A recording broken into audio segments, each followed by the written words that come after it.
Word is biggity born, man. And on that note, I'd like to welcome every single one of you to the first edition of State of the Game of 2023. And on that note, I'd like to say peace to the leaders, achievers, hip-hop believers, and future seers. You already know what time it is. My name is the Overyt, the man who definitely does control the hype. I never roll alone. Shout out to Mr. 108.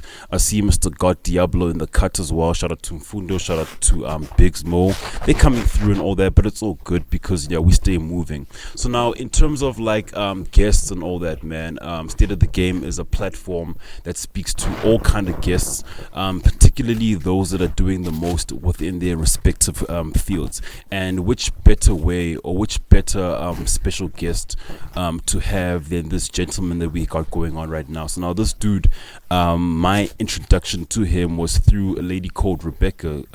She was on some, I got this guy, he's able to rap, man, he raps better than. I'm like, oh man, everyone says that the guy raps better than whoever raps better than, you know what I mean? And then when he came through, I still wasn't convinced, man. He came through Peloeahae inere manager yeah, man. I just came from some corporate meeting, and rapping is something I do on the side.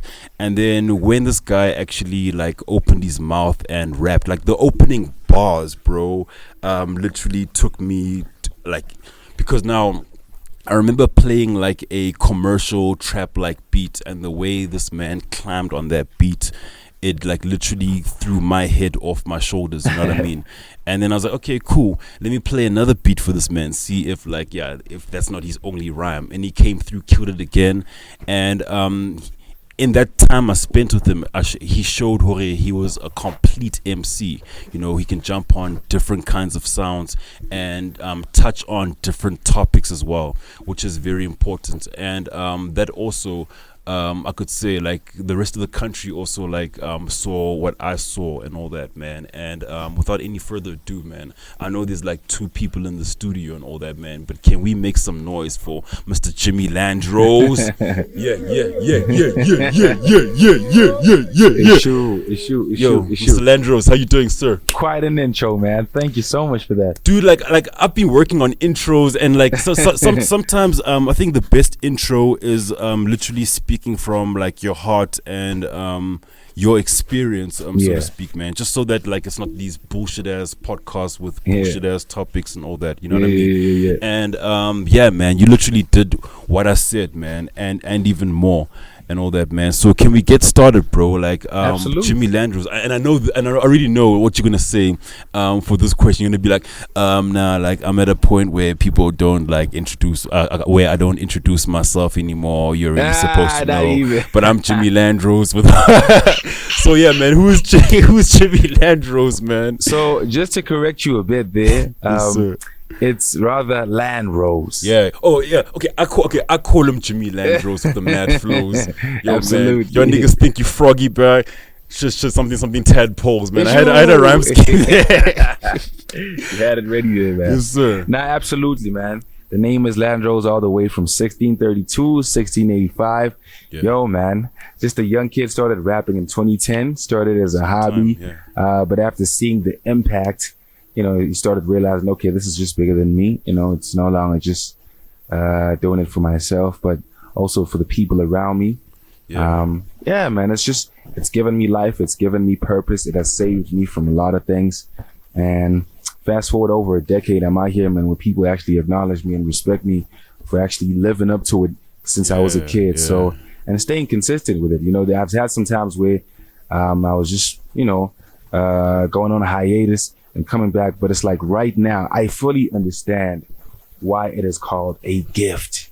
So you really have to treat it with respect and use it to the best of your ability, because it's like there's a reason you've been gifted, you know. So yeah, man, it's just, I'm at a point where I understand fully, and I felt like I was not only disrespecting myself and this God-given talent, but it's like even the people that genuinely and wholeheartedly believe in me, man, you know, because there's people who can actually take this to greater heights. And then just looking at myself and just reflecting on so many things, I do believe I'm one of those people, man, you know. So I shouldn't play around, man. This is really important. So yeah, we out here, man. Landrose is the name. Let's get it, man. Let's get it. Yes, sir. Can you talk about like your life before the raps, like what was going on in your life, and what actually like led you to actually picking up the pen and starting with the clock? Because I also started in 2010, like that was June 2010. Yeah. Insane. Well, my first name was Insane, INSAIN. Yeah. So like, what was your life before the raps? It was hectic, man. And when I tell people. They always find it like it's a joke when I tell them. For me, I had a very, very crazy life. I'm not gonna lie.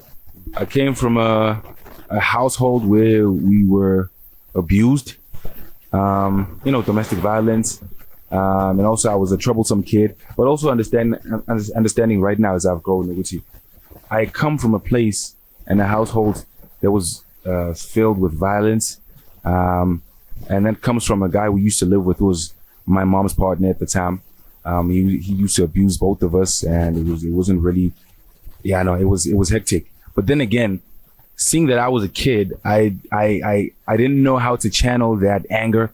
So every time I would go to school or maybe play with just my peers, it would always just lash out, Yeah. Because at home I go through all that, but I have no one to take it out on, So when I go outside, I play with these kids. I'm a bully. Yeah. I'm a violent kid. And it's like, you can still see, some people can still see that, like, this is a good kid, man. Like, what the hell is he doing? But then I also didn't know myself. I remember I had a short temper at the time. There's just a lot of things that really didn't align with me. But over time, you realize, no, man, it was what was going through at home. Yeah. It was what was going on at home that really made me turn into something that was against this character right now, So, yeah, man, it was absolutely crazy. But the love of music, man, I feel like it was just instilled by my mom, man. My mom was such a lover of music. She was always playing R&B, even from when I was in primary school. When I would come back from school, just across the street, and if my mom was home, you would hear from loudspeakers. And she was a very modern woman, man. She used to play like Tamiya, like late mid-90s. Absolutely, bro. She was like a modern woman, and she played some gospel. Your mama Rebecca Malobe, it's like, I think listening to most of those sounds really influenced my taste in music. Because even right now, I'm a rapper, but my first love is R&B. And it's crazy. And when I look back, I'm like, it's my mom. Yeah, it's my mom. And you actually remind me of that jam you did that. When get over it. Absolutely, like, that is such an R&B jam. Even like how you get to the hook and all that, bro. That is like dog, that's like brand new vibe. But at the same time, it works, bro. It does. You know what I mean? Okay. So no, Boskela, no Kelazava and all that. Boskela, nigga Kelazako, Tembisa, started cause Piwe, Ofentse primary, and I move back. I Peloeahae, secondary school. I moved like twice from my grandma's place to my mom's place, and then to get Gelazada. Oh, actually 3 times. I moved like 3 times. Even Datem Holoaka, I moved to them. So I've just been moving because my mom was still trying to find a stable home for us. Yeah. So trying to work her way up so she could have like a bed, a couch, a TV, blah blah blah. Before like you could just bring your kid through. Like, okay, now I can take good care of you. So I was living with. And it's just like I go to my grandma's place, who was like my late mother's mother. Yeah, so yeah, man, it was I moved quite a lot, but that's just pretty much my upbringing, man. I feel like also that shaped my understanding and my approach to things. I think, I'm sorry to touch on this too soon, but it's like people often ask me, how do you know all these languages if they ever speak any rap? And I'm just like, thinking of how many times I've moved in my life. At first, I was at a place where that area had like Sotho speaking people, Zulu speaking people, and then I moved to states. Exactly. So you move to a different area where now you find Venda speaking people, Fredi speaking people. I'm like, oh, and it's like the more you play with your peers and all these kids, it's like you realize even if you don't understand them, at some point you'll get a word or two. Yeah. Because it's like constantly used, right? So you end up understanding, oh, that's what they mean. Oh, I might not be able to respond the exact same way, but I think I understand you now. Yeah, but that's the thing about like African languages or South African languages. I remember trying to go to an interview in Midrand, go Hollywood Bits, whatever. Yeah. So got off go Builders, and then there it's a predominantly Spedi and vendor area. So I asked a security guard, yo, how do you get to this place? Bruh, I never heard, like, I think the only time I heard Vanda in my life was watching Muvango, right? But this dude, like, explained it, bro. He was I couldn't understand, but I understood, bro. Like, I understood, bro. I'm like, yeah, I feel you, bro. Yeah, okay, yeah, tell me more, yeah. Yeah, absolutely. So, yeah, man, it's just my upbringing. That's how it was. And then, unfortunately, I couldn't further my studies when it comes to university or college, because when I finished school, I think I was in a position where I was the only one who had the opportunity to go and work, because at home it was like a bit hectic, and my mom was really sick at the time. So I was just like, okay, you know what? I'll just go to work. School, I'll see it, man. Right now, I'm in absolute need, bro. But so, yeah, man. Went to go work. My first job, I worked as a cashier at a casino. So, yeah, man, living up to that. But I was also still finding time to record, you know? I was still recording throughout, but it's like I wasn't really doing it entirely. When I was in school, especially high school, I used to record my holidays or December holidays only. But also I wasn't really living up to it completely, you know. If you're only recording like end of the year, it's like you're not really doing much. No, but there's also like what I've come to realize, it's also like stages in like one's like journey as well, like as they like find and develop themselves, and then the love. Because now for me, imagine I've been doing this for over 10 years, but I'm only getting in studio like last year. You sure? And, like around the time when I was sending you those jams, that's when I started like getting into studio seriously, like trying to get in. So development and all that, man. Okay, so after school, you at work, go casino, you're recording. So I mean, I'm at work, and then I would always make time to say. So you know, casino is like 24/7. So I had about 5 different shifts. Right, so those 5 different shifts, I would make time. If I'm doing a graveyard shift, which would probably start at like 12 midnight, and then probably knock off sometime after 8. Go to the taxis, wait there a bit, and then once you get home around 10:30. As soon as I get home, especially if I was doing a graveyard shift, I'm like the type of person who doesn't really like sleeping much. So if I get home early in the morning around 10:30, drop my bag, brush my teeth and refresh, I go into the studio. Get to the studio, we do something from like 12 midday, push up until 5, and then from 5 I go back home and I sleep. 8 p.m. I have to wake up, get up, because 9 p.m. the guy who transports us is gonna come through, dog. He's gonna come through and pick us up. So I was probably like one of the first few people who was gonna pick up. So at 9 I had to be ready, even though I was working at 12.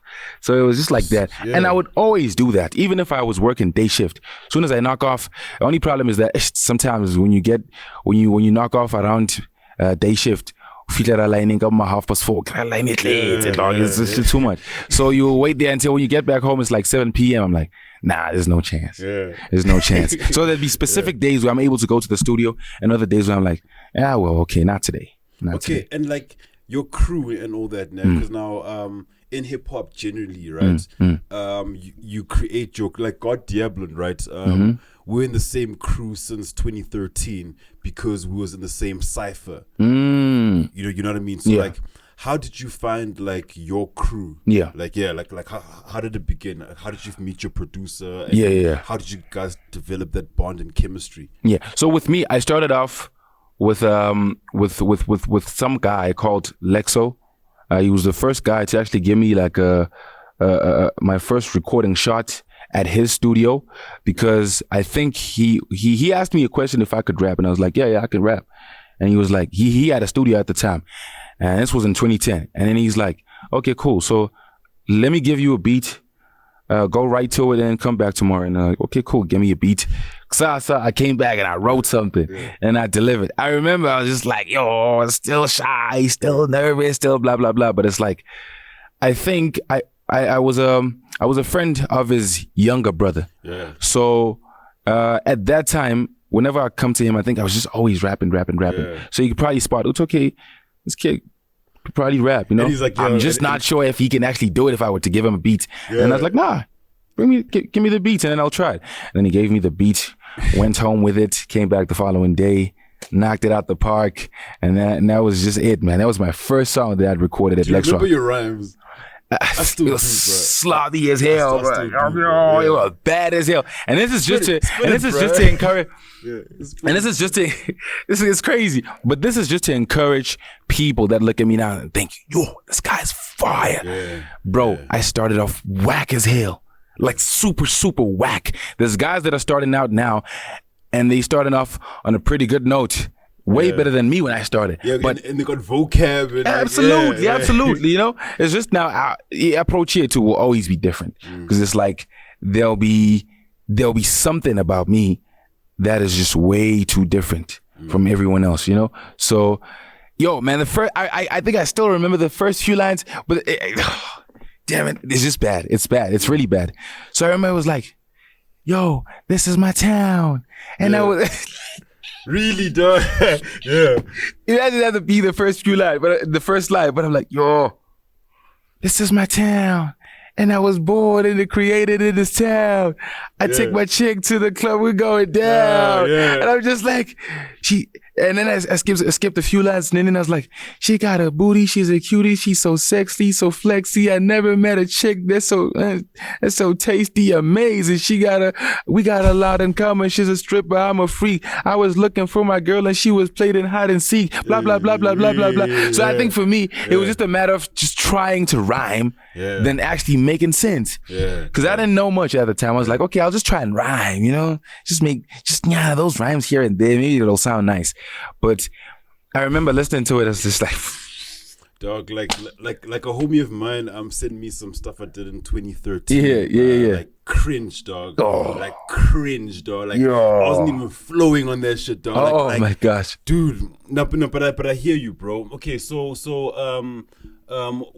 give me a timeline. So you began rapping then, right? 2010, yes. 2010. Yeah. And then when did you find like your producer, and how do you know that he's your producer? So haven't recorded at Lex Rock Studios the first time. Yeah. I think we clashed a bit because after realizing that, you know, when you feel like you're not a priority there, because there's older guys that are doing it much better. Yeah. And you can feel sometimes every day, I would go to the studio every day, bro, and try to record. But it's like I would go there for 2 weeks every single day, and I would never even get an hour to record. And I was like, damn, bro, but I've been coming here like every day, bro. It's like, it's niggas that would find me in the studio and record before me. Yeah. And I started feeling like I'm not a priority, man. It sucks. I understand I was a kid back then, but it's like, it really got to me because I was like, damn, man, I come here every day. And most of the time I would come there, get a better uniform, dog. I wouldn't even go home and change first. I would go there with school uniform and go back home late. And my mom would be like, why we at studio in the uniform in school? You must come back home and change your uniform. And then we have a studio because man, I was like, I was getting in trouble with my mom. But now, yeah, man, that was just the whole thing for me. Since then, I just started feeling like I was not a priority, and I felt like the guys were just coming through and overtaking, and I just started feeling like, Marilana, it sucks. I come here almost every day, man, you know, but there's never a time where I'm given like an hour or two to record when these niggas would come after me and just have songs on songs. And I understood at the time, and I could tell it's like there's some guys that were dope back then, but I could tell, I was like, I might not be great, but my understanding of knowing how to think and how to write, even though I could tell this guy is just on a way different caliber, I could still tell I could do that. Yeah. It didn't feel impossible to me. I've always felt like I know I'm great, and actually I could actually do much better. There were greater guys at the time, and I remember there would be like, I can't remember some names, but I was just like, there be some guys who are hard, bro. Yeah. And I was like, yo, I understand these guys are hard, but it's like, I'm not taking anything away from them. I just need a shot to record as well. Cause I could only get better if I exercise, you know, and I practice and I record a lot more and I understand how to approach a record. And I started feeling like, okay, this is not working for me. And I remember I stayed away for some time. And then obviously you start feeling like, oh, you're not coming around. Did you switch on us? Nah, man. I started feeling like I wasn't really a priority. And imagine feeling that as a kid. Yeah. That's something else, you know? But then again, I understand because when you're a kid, nobody really takes you seriously. You know, it's like, it's a fact. Nobody really takes you seriously when you're a kid. It's like when you start being a grown up and you really display your talents like that, people are like, oh, word, man, yo, you dope, man. You know, it's different in this era. In this era, when you're hot as a kid, they gun after you. Yeah. So but I met Lou the King in 2012. Remember I recorded at Lex Rock Studios in 2010, and then I met Lou the King in 2012. We were recording with those headphone mics, the ones that they use at call centers. That was my first studio setup. Absolutely. That's what we were recording with. And then man, computer, those headphones. Recorded, I remember we recorded a song. We recorded a song with Lou the King titled "I Am Rising." That song was the first song that my mom made a ringtone of. Damn. For the longest of time. Yeah. She was my mom was very, very, very supportive throughout. Yeah. Throughout. She was the first person to tell me, yo, man, I'm loving this. She made it a ringtone throughout, bro. And we weren't even that great. Yo, man, it's crazy, but she really believed in me. And I was young, I was a kid, but she was also like a lover of music. And by the way, my mom is the reason I got into music. Damn, yeah. Yeah, because in 2010, when I started rapping, even before that, she was a singer. Yeah. She used to write a lot. She would take some of my old school books, right? And where there was like clean pages, she would write on like maybe some lyrics, blah, blah, blah, blah, blah. The difference is she wasn't rhyming because she wasn't rapping, right? Yeah. I was. So in 2010, it was like World Cup time. Yeah. We had tourists coming into the country and she worked at a hotel at the time. So I remember she wrote like something for a choir. Yeah. That she put together. So when they would come through at a hotel, they would sing for tourists as a like a way to acknowledge and welcome them. And she'd do that every single night. Like tomorrow, I want to teach them this song, blah, blah, blah, blah. So that when tourists come through, we sing for them. Very inspirational. And at the time, she wasn't rhyming. So I was just like, okay, well, what is she writing? When I would read those lyrics, I was like, but mama, you're not rhyming. Yeah. But I didn't understand. Yeah. She had the message. Right? She had the message. Yeah. She might not have had the rhymes, but she had the message. I had the rhymes, but I had nothing to say. Yeah. I had no message at all. But then as time went by, I started understanding, no, man, my mom is the one that influenced everything entirely, bro. Me being Landrose, learning how to write this way, me understanding that this is how you approach certain things. My mom, bro, took me a lot to realize. Even my love for art, because it's like, it's crazy that I love hip hop. I understand it, and I'm just like, I am that guy. But now, R&B has always been up there, and I've always wondered why. I just resonate with people that have like strong vocals, bro. Why? My mom, from a very young age, bro. When I come back from school, she was banging your Brandy, your Tamiya, blah blah blah, bro, and they would become some of my favorites too, to a point where even till this day, I'm very fond of R&B. Very, very fond of R&B. So yeah, she influenced everything entirely, even up to this point, man. Like when people give me props, I tell them, yo, it's my mom. It's my mom. Yeah, respect to that, bro. Yeah. Okay. So it's 2012. You're recording Limachit and all that, and then the chemistry began like there after recording the song, so to speak. Yes. Okay, so now what happened then, and like how old are you? Are you 97? Give me 97 energy. Confidential, and this is for y'all sugar mamas. Yeah. This for y'all sugar mamas. Very confidential. Can't give you my age, but. Okay, no doubt. Okay, so you taking this whole situation serious. Just give me a second, Mr. God Diablo. There's a wallet in my bag with a memory card if 108 needs in it. Or is it a battery? Oh, okay, cool. I know, no digging. Oh, okay. So, you taking this whole thing like seriously, and like, Yeah. when did that like begin, and when were you starting to get like your flowers, so to speak? Because now obviously you need to cook first before you Absolute. go out, and like, so talk to us about like your first performance, and yeah. Oh,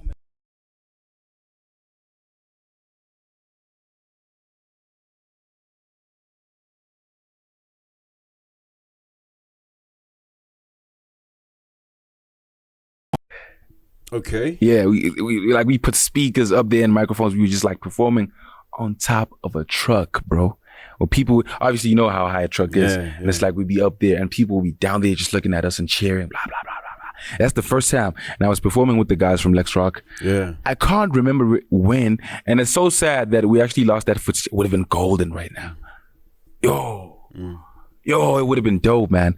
But yeah, I just can't remember what year it was, but that was my first performance, and you know, with me being a rapper, I wasn't really showing off or showing out as much as one would expect. You know, when you're a rapper, you find yourself in every single cipher, blah blah blah. I was never a rapper like that. Yeah, even I always was like that as well. Like, Yeah. In college, we was rapping every day, bro. And then you hear Ntomela the one time, you're like, damn, bro, who the fuck is this nigga? You know what I mean? Yeah, it's that crazy. For me, I was never really that guy who always find in every corner just busting 16s, blah, blah, blah. No, I always kept to myself. And even in high school, people only found out about me when I was doing matric, because YFM actually came, I think, to broadcast on that day at my school with Ankle Tap my school. And I remember they looked for two rappers who were gonna go head to head and actually battle it out. And I remember I was always late to school. I was always late. Don't do that, kids. Dog, I was always late. And then I remember on that day I came through late, but at least luckily YFM was at the school, so everybody was outside. So you couldn't really see who was running late, who was. But now my friends knew this nigga is not even here. So I remember when I came through, it's like they were looking out for me. They were just checking the time and just like waiting for me. If they see me coming, they're like, they fetched me from the gate, bro. So shout out to Ngosnati. Ngosnati, you remember YFM? Matric, you remember YFM? I don't know who else. It was probably, I know it was Ngosnati. I don't know who else was with him at the time. But yeah, man. If you were with Nkosnati, shout out to you as well. Because I do remember Nkosnati, he was the one like, yo, I was like, Gajan. So he pushed me to the front. And when I got there, like, yeah, two rappers, blah, blah, blah, blah, blah. And then there was this other guy who was like a RCL president at the time. And he went forward. And then obviously me, people were like shocked and afraid, you know, nervous. I was too, but I wasn't afraid of the guy or anything. I was just like, damn. This will probably be the first time people actually find out about me. Then the whole of my high school, bro, every single year, nobody knew I could rap. They had talent shows, they had ciphers, nothing. That day was the first time I shocked the school.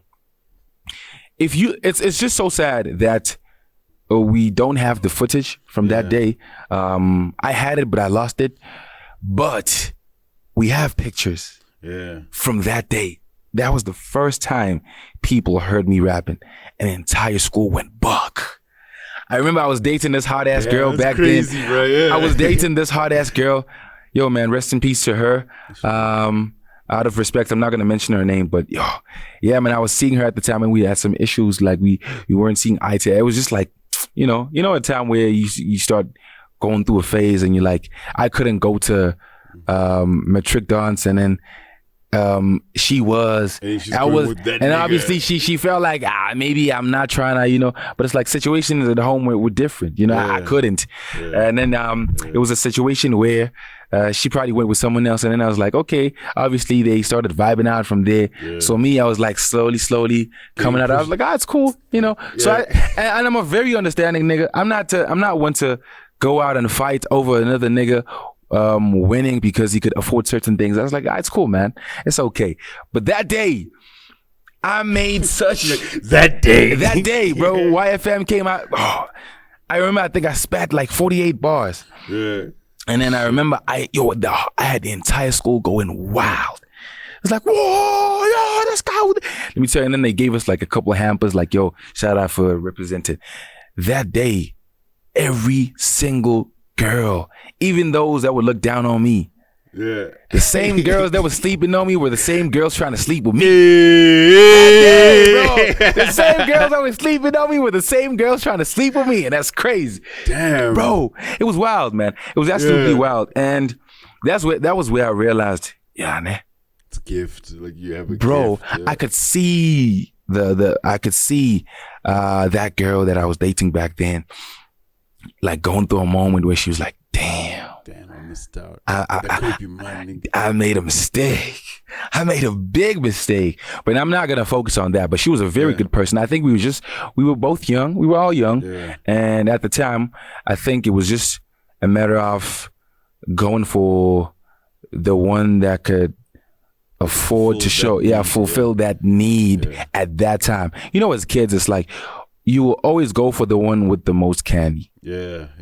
You know, it's like you don't even realize who loves you the most. But if I have candy, you'll think, oh, he's nice. Bro, like but now, we were just young. You know, now I reflect and I look back at it. I'm like, nah, but we were young, man. You know, we didn't even think, we weren't even thinking straight. There's some girls that tried some crazy stuff even when I was in high school. But now I look back and I actually,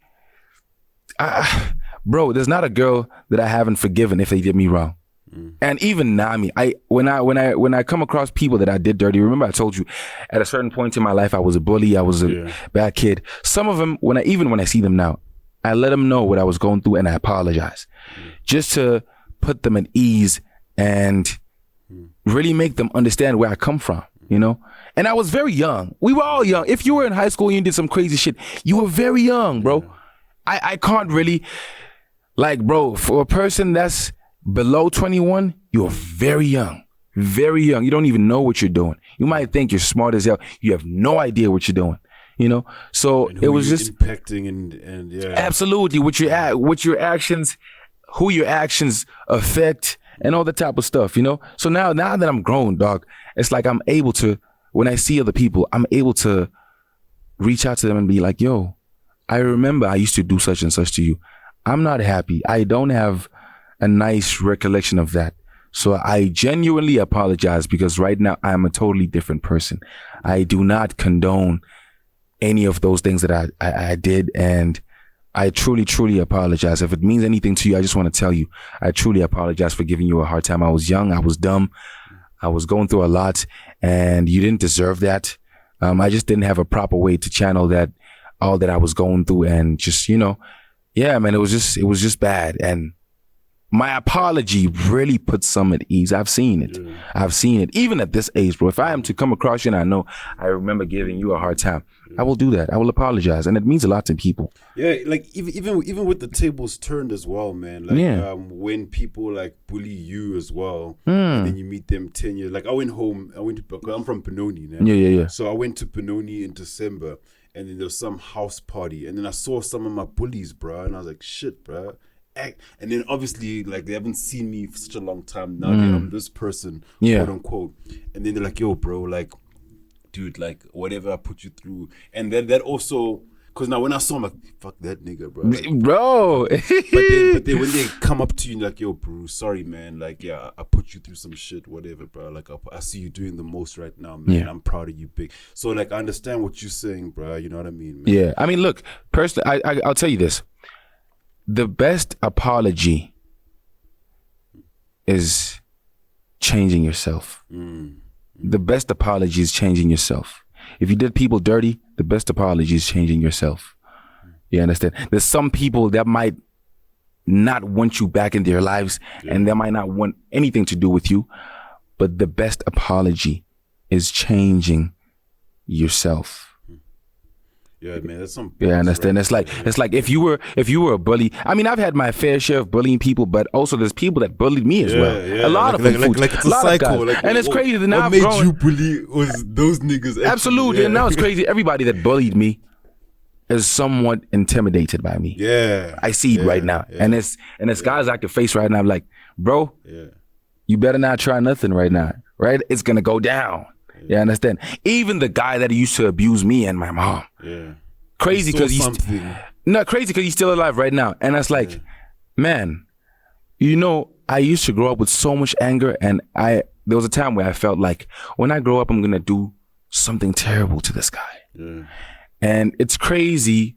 And I was always praying that God puts my heart at ease, because I don't want to become something I used to hate. I don't, you know. And I prayed for change. I prayed for God to put my heart at ease, because I don't want to have to feel like this for the longest of time, because you don't know what you're capable of when you're angry. You're capable of anything, bro. It could really be a simple thing that could just change my life for the worst. I could just do one crazy thing that'll change my life for the worst. You know, I feel like I could be anything I want to be.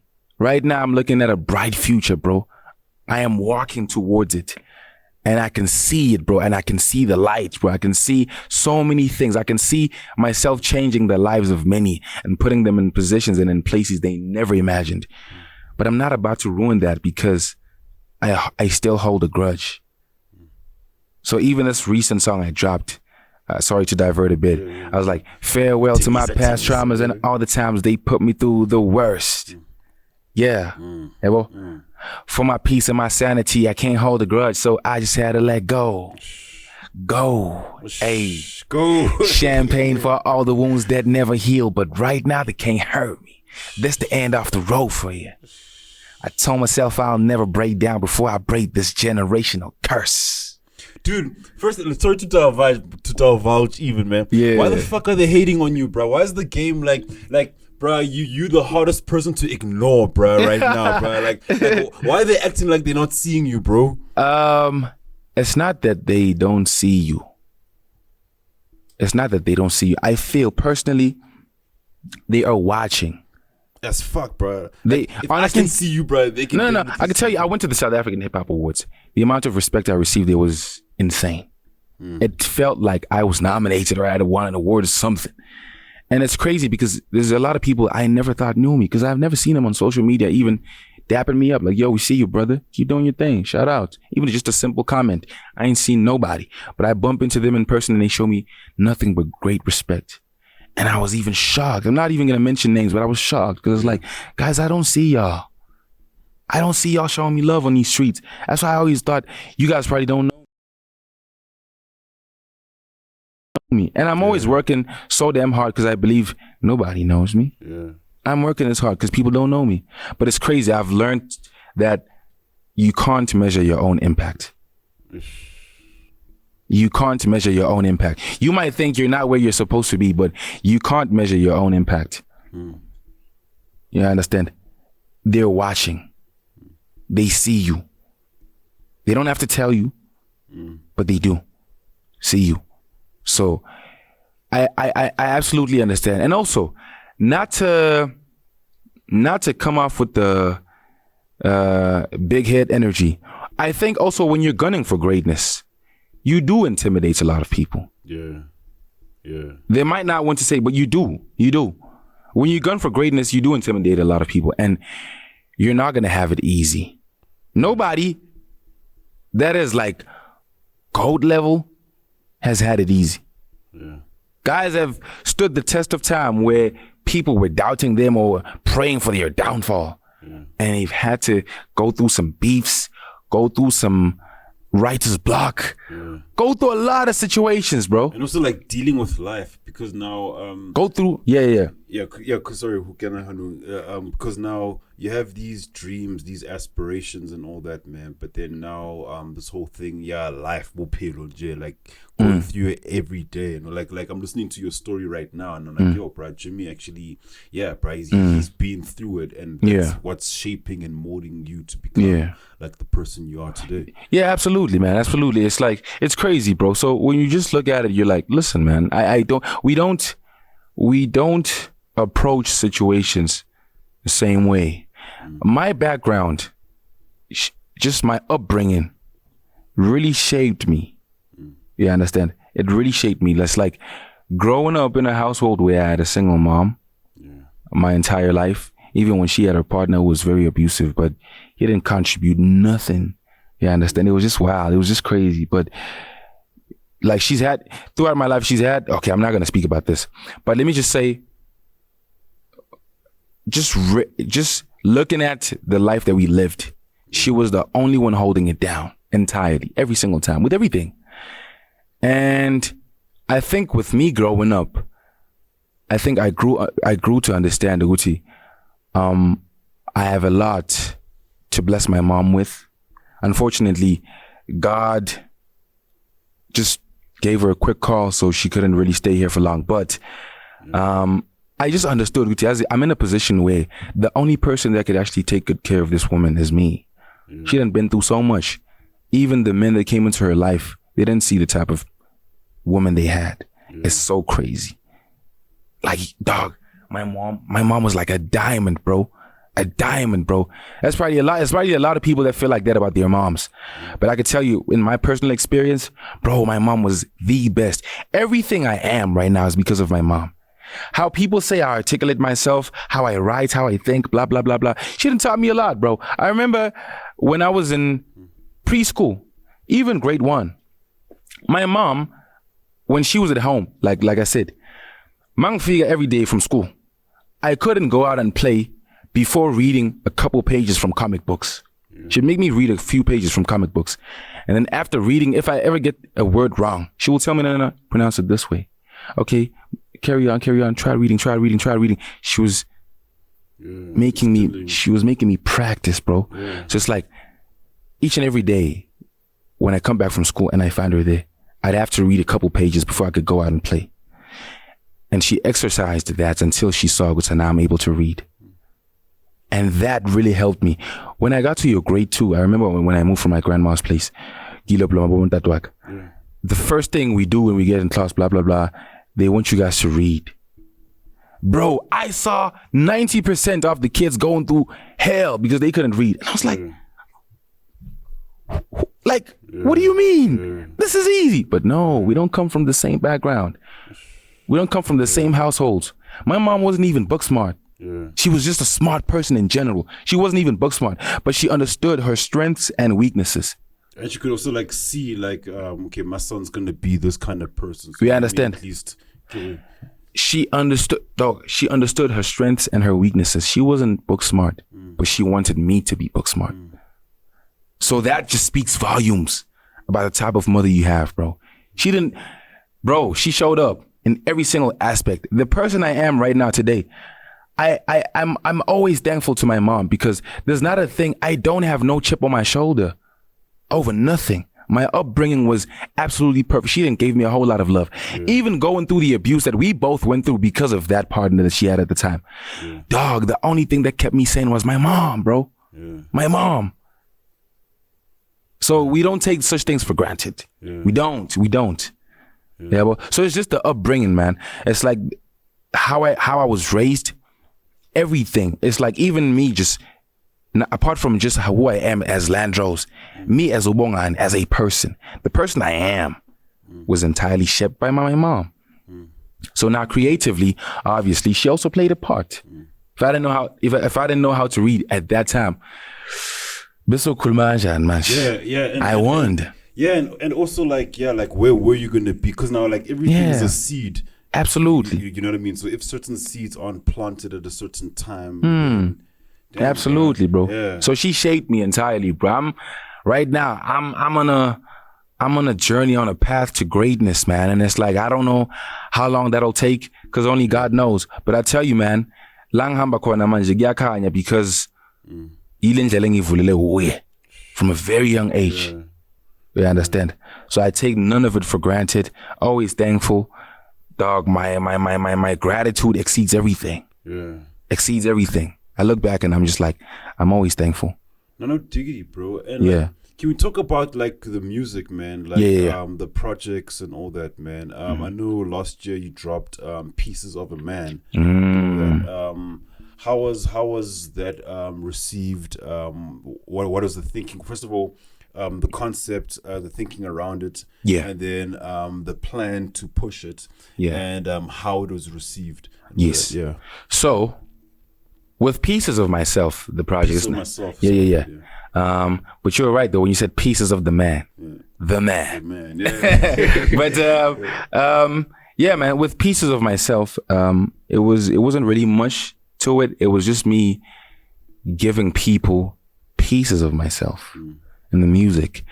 The first song that I released this one as a single, but I just threw it under the to be part of the project. I released I'm Over That as single, and spoke volumes. That one, right? Classic record.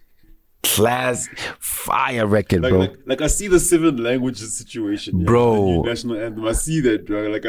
I see that. Which is dope. It's great, Yeah. Bro, I'm Over That is my favorite. I'm Over That.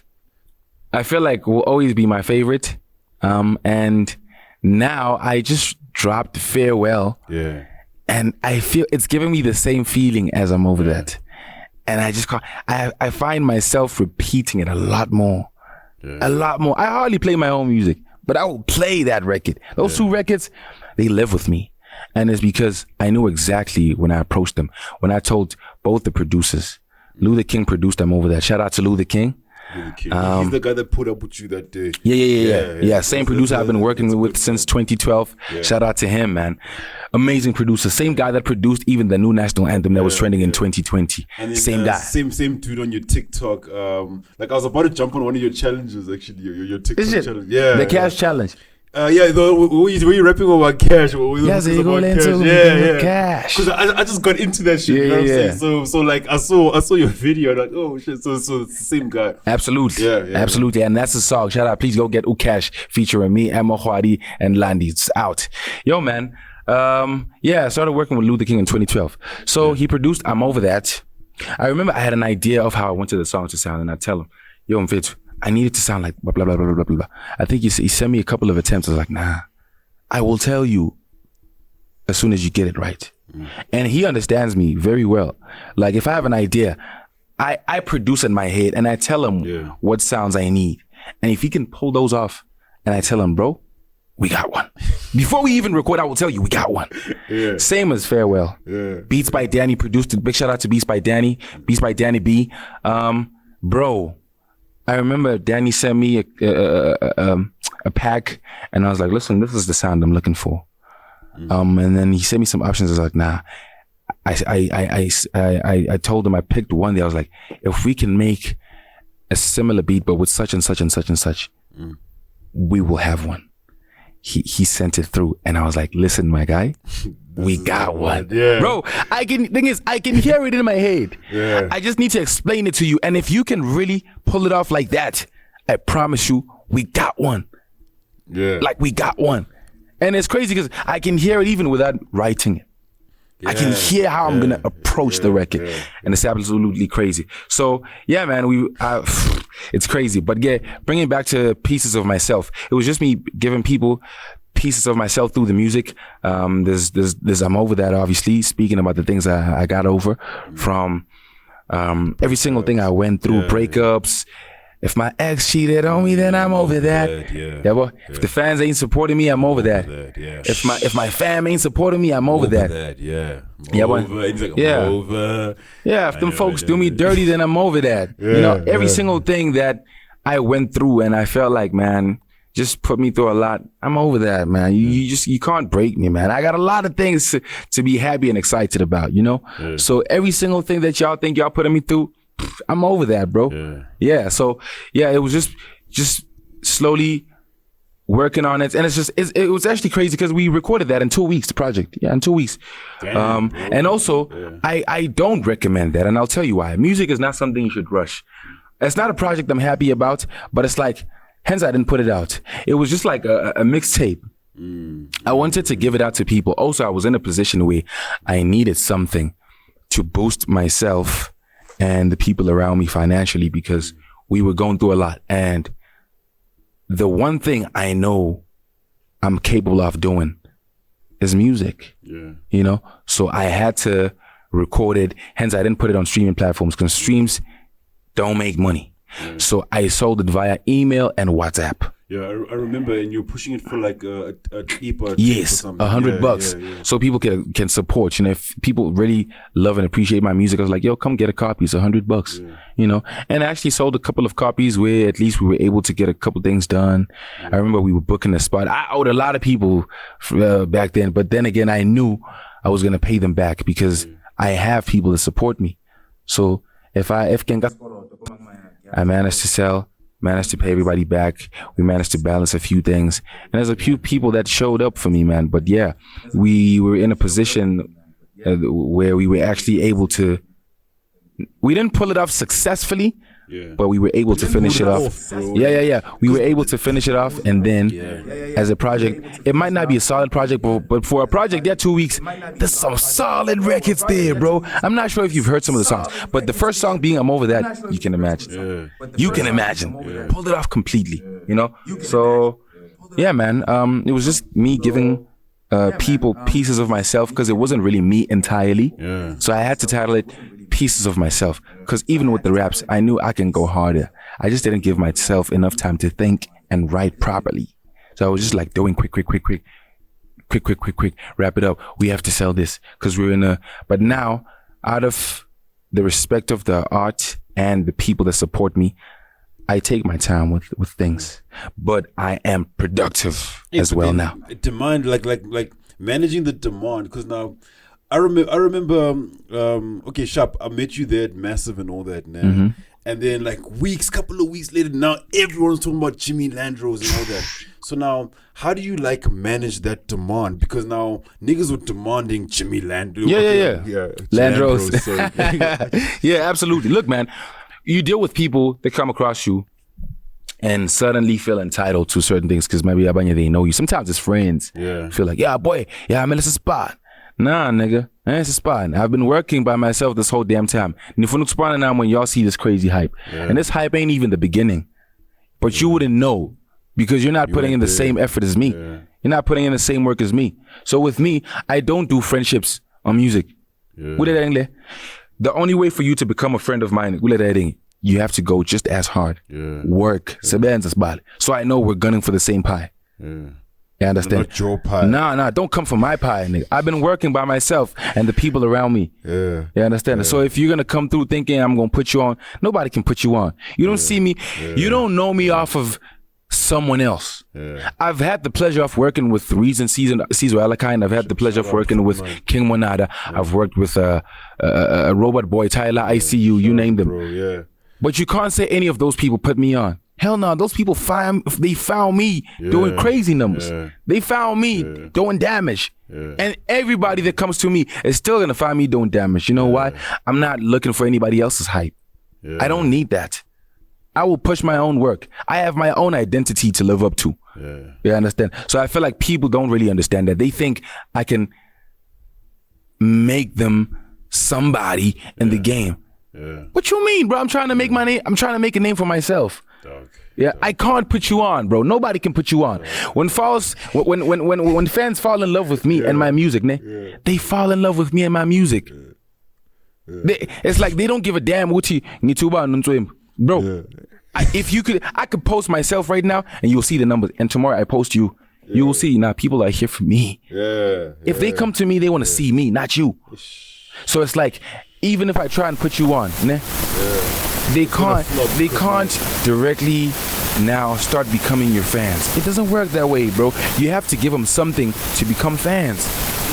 Give them something of your own so they can become fans. So the question is, what you got, bro? What do you have? Do you have skill? I'm not even focusing on the money. I hear others saying, yeah, bro, you know, I know, but I don't give a damn if you know Chris Brown, bro. I don't. What are you doing? What are you doing? Make a name for yourself. Make a name for yourself, bro. And then we can talk. Because I am trying, bro. I am trying so damn much to make a name for myself. You don't hear me say, yo, someone must put me on. I don't give a damn who doesn't put me on, bro. Every single nigga in the industry right now. Every single nigga right now. I am not hoping for anybody to do 1, 2, 3. Nah. everybody that reaches out to me should reach out because they respect what I'm doing. Don't try to put me on because you feel sorry for me. Don't feel sorry for me. I'm not doing this so you could try and nah. Don't say you're gonna try and dog. Reach out to me because you respect what I'm doing. I'm not doing this on a lower level. I understand exactly who I am and what I'm capable of. You understand? I'm still at the bottom. I'm still grinding, but so did you when you started. You started the exact same way. You understand? So I understand the person I am and what I'm capable of, and I don't take nothing for granted. So I go extra hard because I know I'm not expecting nobody to save me. Nobody. So even every single person that comes up below me must understand, if you reach out to me, bro, you gotta go hard. Just work. That's the only thing that's gonna speak for you. So bands are play. I'm gonna give my way of showing you respect is to offer my services in terms of features, blah blah blah blah blah. That's me saying, yo, you got it. Keep working. I will show up for you whenever and however I can. That's a sign. I did Back to the City, and the same challenge you wanted to hop on, Ukash challenge on TikTok. There's guys that participated in that challenge, and then now I listened to almost everybody, and then I found these two guys from here. I said, shout out to Landi, shout out to Emma White. These two guys went hard, and I reached out to them and I told them, yo, that was hard. Bring them through, bro. Bring them on the show. Absolutely. I'm gonna tell them. I'm gonna hook them up real soon. Bro, those guys went hard on the challenge, and I was like, you know what? Out of respect, I'm gonna bring you guys with me to Back to the City so we can all share this thing. You understand? We'll be together. Let's go perform Back to the City. It was my first time. I was like, what the hell? Come through. Yeah. We'll all perform at Back to the City the first time. So, you understand? Yeah. And I told him, yo, if y'all need me on joints, hit me up. I'll give you free verses. You know why? Yeah. They are working. Because that's fine. Because that's fine. They're making a name for themselves, and I tell them, yo, don't feel entitled. I can be close to you right now. Don't start feeling entitled. I said I could help. I didn't say I'm gonna come here and breastfeed you. I'm gonna open the waters. Nah, I didn't say I'm gonna breastfeed, bro. Yeah. You gotta work, even without me, even in my absence. Go hard. Yeah. Go harder if you can. Even you get to a point where you surpass me, go harder. Yeah.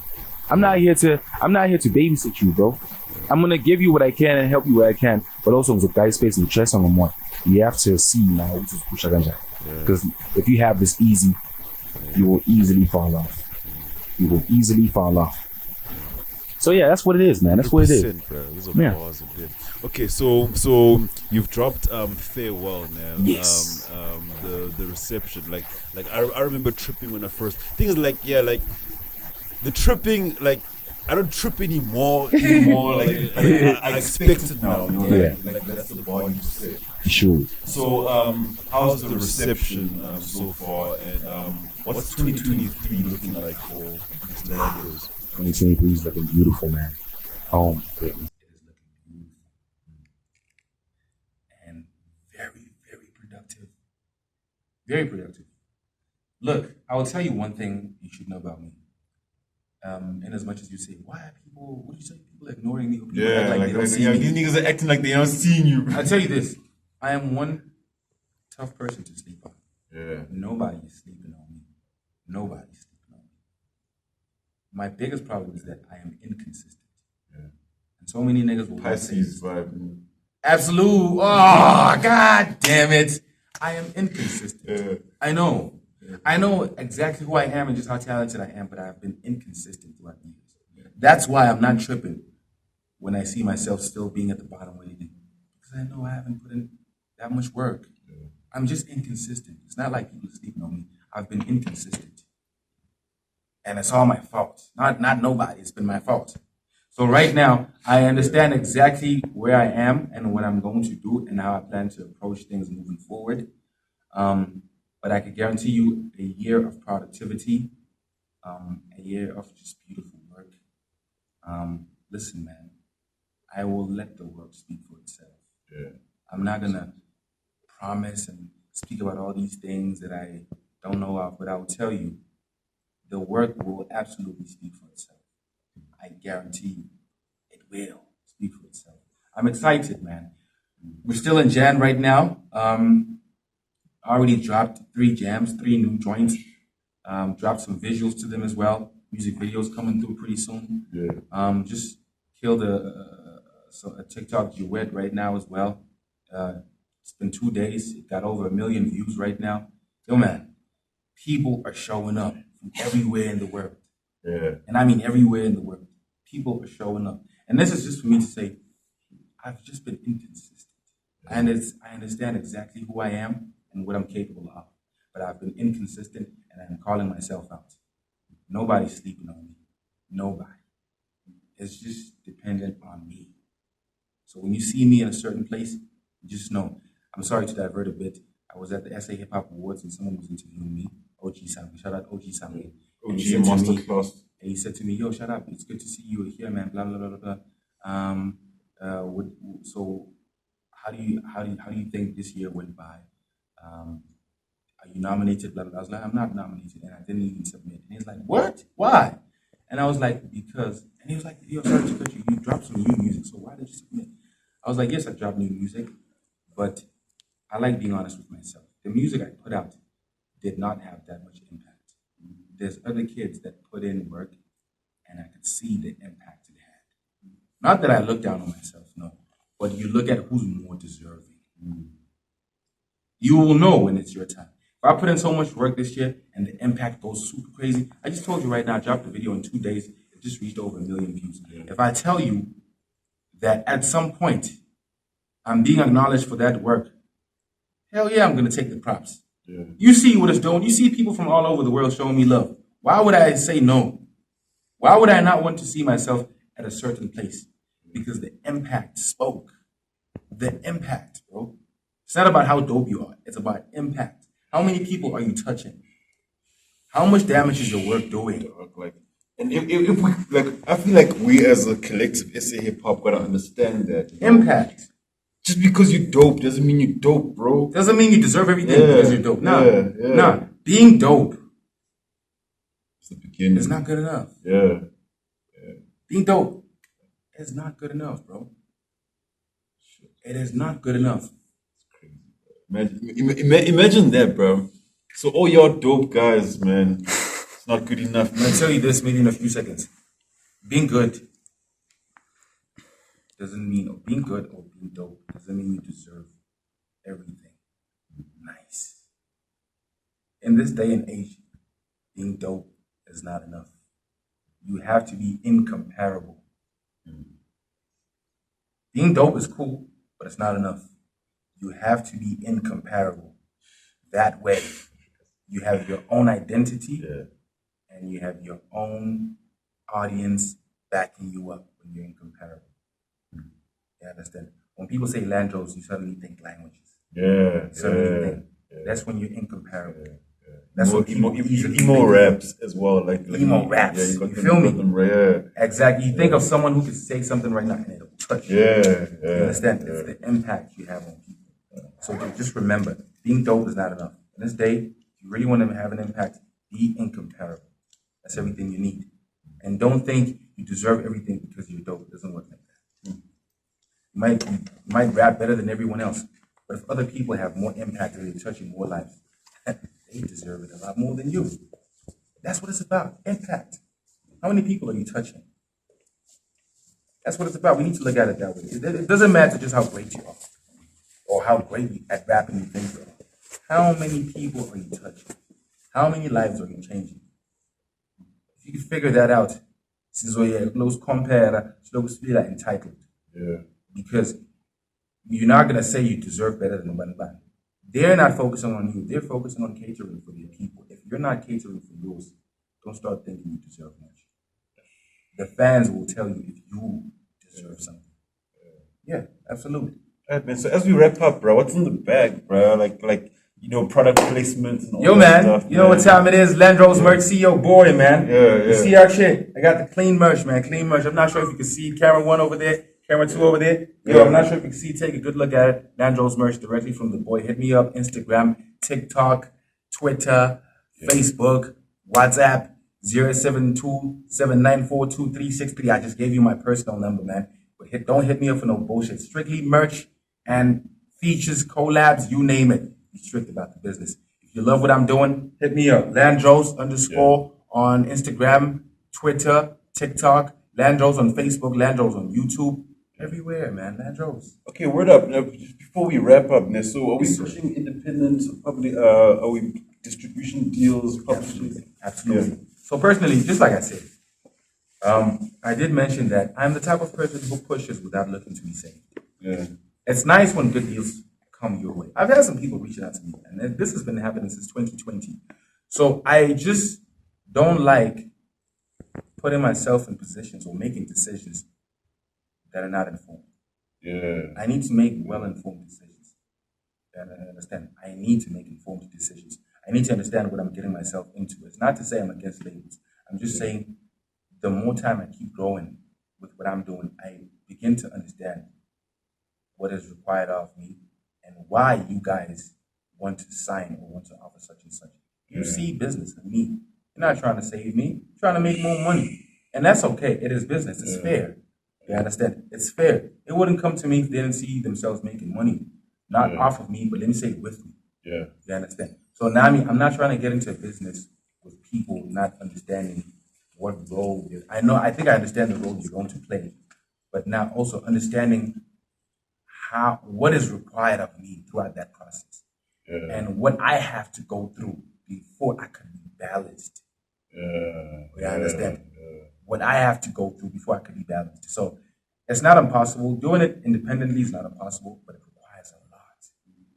But again, I'm not afraid of going through all those trials and tribulations because that's what's going to shape me to move with or without a label. That's what's going to shape me. If I learn to move without a label, I can make it anywhere. A label can sign me and drop me the next day. I will still blow up. And if you pay close attention, every single year is something about me. Every single year since you've met me. And this is why I'm saying to you, my problem is nobody's sleeping on me. I'm just inconsistent.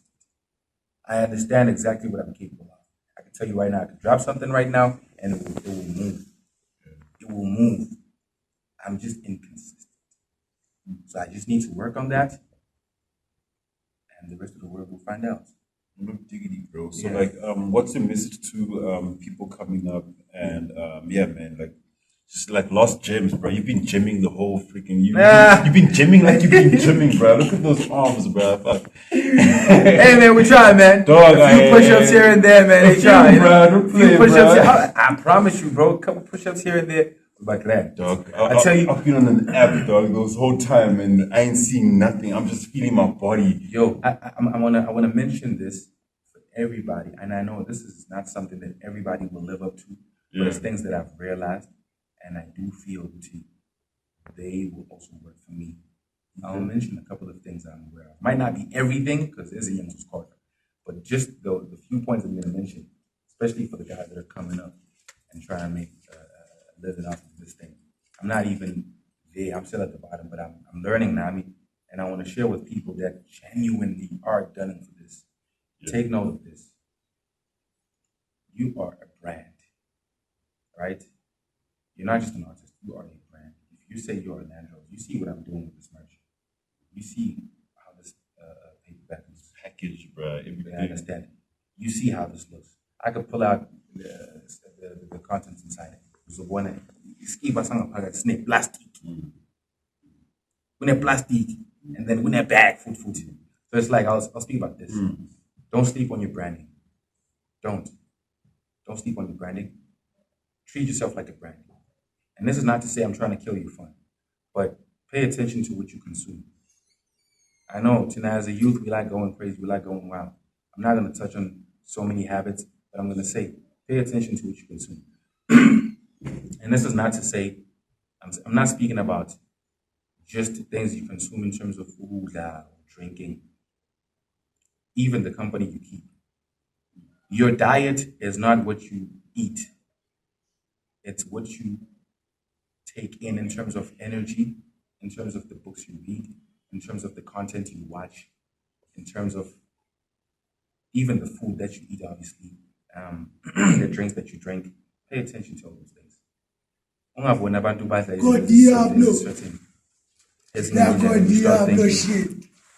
ungabona abantu badla izinto ezingenye indlela and you start thinking mhlawumbe no, Soft life, no.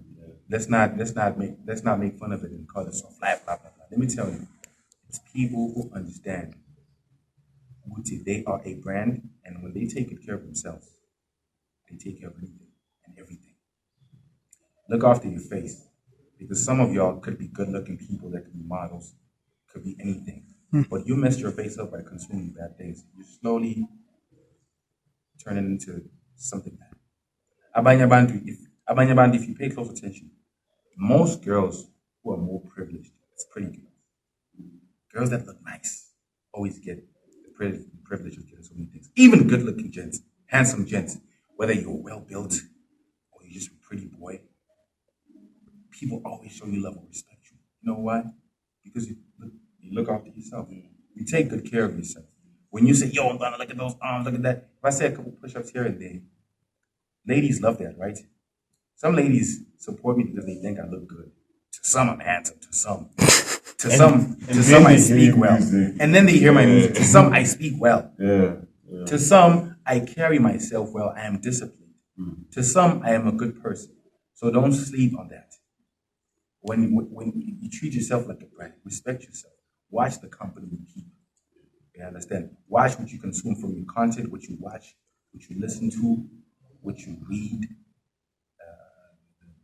pretty much everything. You understand? Things you eat, things you drink. When you look after yourself, you're gonna see just how beneficial all that is to your brand. And this is why when you look at role models, they are given a picture of perfect beings. You can't be seen doing crazy stuff, right? Because there's a lot that comes with being a good role model. That's why so many people feel like you're being shadow banned or blackballed or they're facing some gatekeeping. Sometimes it's just you not standing for good things, better things, clean stuff. You understand? Stand for great things. You can do your own stuff. There's a lot of people that stand for better things. There's a lot of people that even smoke, that do a lot of things, but it's like they do that in private. They don't boast about it and seem to be influencing the youth to participate in some other activities that they're not even like eligible for. So it's like, look, man, take good care of yourself. Trust me, every single thing will balance. You don't have to feel like, yo, I've done so much. You have been start now. Don't say I will start next year. You start now, bro. If you've been drinking a lot of alcohol, blah blah blah blah blah, of course, if it puts a face over now. Uzoba now. It might not be now, it might not be next year, but in a couple years, you've been just oh, okay, man. You understand? And if you're already participating in that, that's okay. You understand? But it's like, watch where you advertise that. If you're in public spaces where cameras are all over, don't show that. Do that in your own personal space. But stand for good things. Be seen to be standing for so many other things. Because there's brands that are watching you and feel like you could be standing for something much, much bigger and better. And they want you to give you some money. They want you to stand and represent them because they feel like those particular we just want to say, can you represent us in this and that? But Molo usiveza uparticipate kulezi zibhayi. Akusizi ukuba nenkani. We are slowly killing our chances of enriching ourselves. Says Kawat. So take good care of yourself. Don't sleep on taking good care of yourself. That is worth a lot more. You understand? Watch what you consume, from food to books to podcasts to television, everything. You consume a whole lot of negative stuff, you become negative. Content, if we share a lot of content, but degrade about it and stuff like that. It's entertainment, right? But you slowly become that person. And then you can hear it in the conversations. You can hear it in conversations where at certain points you feel you get entertained by pulling down others. You understand? So watch what you consume. Really watch what you consume. Because even some people that really push that type of content, when they go in Magibo, they represent something totally different. They're only doing this for the views. They're only doing this for the views. So watch what you stand for. You understand? You are worth a lot more. Don't just think you're an artist, you're worth a lot more. Some of y'all look way better. You can be models, you can stand for a lot of things, you can be actors, you can just represent bigger brands by just taking good care of yourself. So like that. You understand? So let's look at that. Let's look at that. No, word is born, bro. And like that basically concludes, did we cover everything that you wanted to talk about? Yeah, absolutely. I think I did mention my stop. Big 23, Big 23 freestyle, as well as Farewell, as well as Find Myself. Please go check it out. Landrose on every streaming platform. Even if you go and Google, just Google Landrose. Uncle Music go down. Everything is there. Landrose merch. Yes, on every single platform. I'm Landrose. Like I just gave you my WhatsApp number if you want to hit me up 072-794-2363. Bulisa, tell me who your name is or what your name is, and then I'm here because in toilet from the podcast or for blah blah blah blah blah or from the interview, wherever you get my number from. Just say, yo, I would like to support if you do like this merch and a lot more.